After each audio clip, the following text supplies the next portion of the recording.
మహాలక్ష్మి, సుఖశాంతులు కలిగించే అమృత కరుణాక్షి. భారతీయ సంస్కృతికి గో సంతతి మూలధనం, అన్ని పురాణాలు తెలిపే గోమాత గొప్పదనం. జగతిలోన గోమాతది ప్రథమ స్థానం అని చాటెను తిరుమల తిరుపతి దేవస్థానం.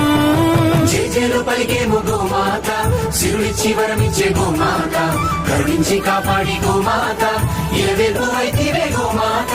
సకల దేవతారూపిణి గో మహాలక్ష్మి, సుఖశాంతులు కలిగించే అమృత కరుణాక్షి.